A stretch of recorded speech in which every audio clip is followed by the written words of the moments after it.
For today's episode, I was inspired by another podcast I'd heard. I also, in addition to having one, obviously, I listen to a lot of them, and these days I feel like pretty much everybody and their mother has a podcast. So it kind of makes me wonder, do I really deserve one? But then, I don't know, then you say to yourself, well, why not? Anyway, this podcast, it was Alex Hormozi. I forget who's hosting it, but they were talking about the whole notion of, they're certainly not the first people to ever bring this up, people who are kind of motivated by proving others wrong, and that chip on their shoulder, I guess you would say. And so Alex Hormozi obviously has had a lot of success in the business entrepreneurial realm, and the host was also, he's kind of like cut from the same cloth.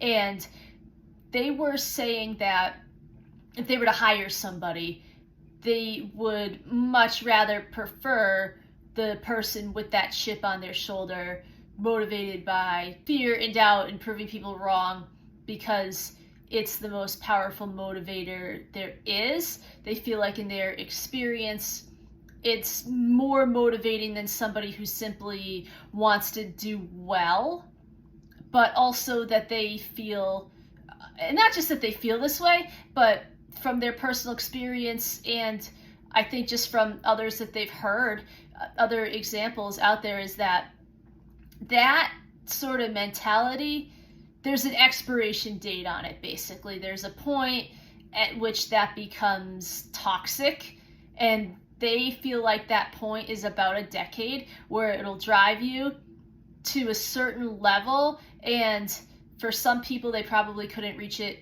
without that, and that it gives them an advantage over somebody who isn't motivated that way or just doesn't have that, I guess, sort of theme playing out in their life. But that you can get sort of burnt out on it, and it gets to a point where it doesn't serve somebody anymore, and it's kind of more harmful than it is helpful. And it made me think of a couple of things. One of the things that it made me think of is Michael Jordan. He's famous for, I guess, sort of, when he was playing, he would be motivated by, naysayers and doubters and people who either didn't believe in his talent, or when it got to a certain point where obviously that was undeniable, it was people who just didn't want to see him do well. And he would win, and he would just have a lot of light and throwing it in these people's faces, and everybody loved it because of what he was achieving. But then his Hall of Fame speech was all, I guess, sort of taking digs at these same people, and everybody was kind of like, oh, like, you need to let it go. But I can understand, it's what made him successful. So if you're wired that way and it's rewarding you, why would you change it up? I think for me personally, I definitely had a lot of that. I felt like, as much as most of the people that were in my community growing up were very supportive, I definitely felt sort of this stigma or sense that there were people who didn't think I was very smart and would amount to very much. And that absolutely drove me, because of course I did want to write my book and shove it in all their faces that I'm not an idiot. I guess if your definition of not being an idiot is writing a book, then that would be it. Who's to say? But it drove me. Certainly I made it known with certain people who I felt like really did not think a lot of me.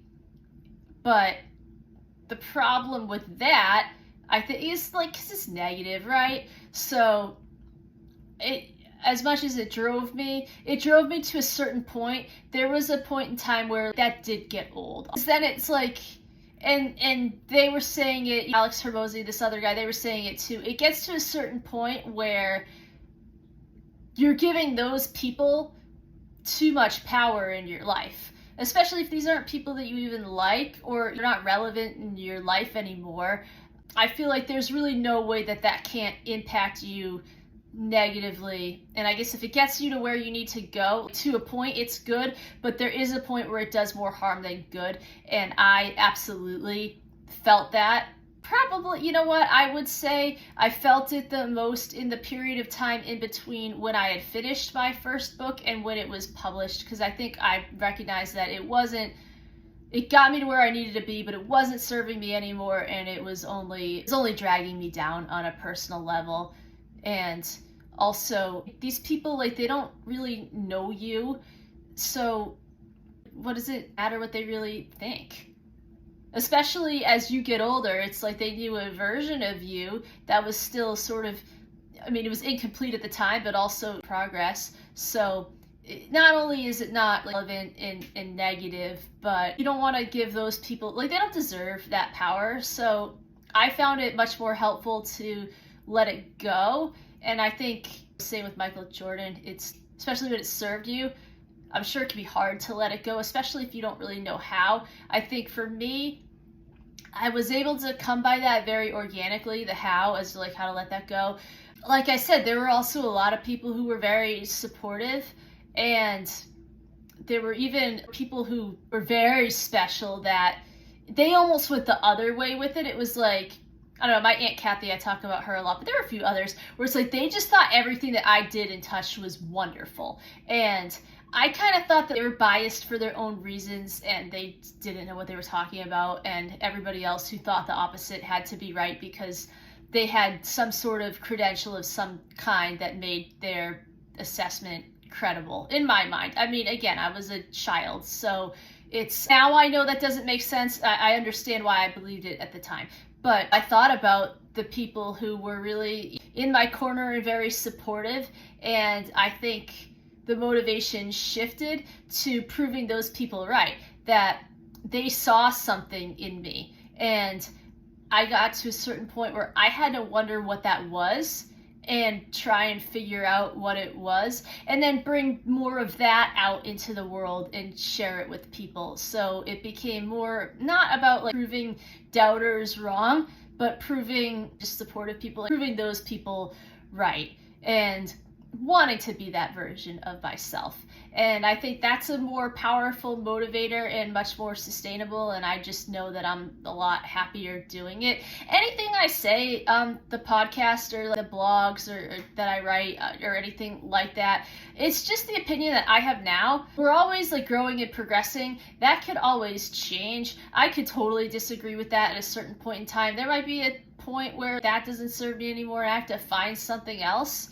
But you know what? I would say for right now, it works for me, and it's possible that that could work for somebody else. So I just thought it was helpful to share.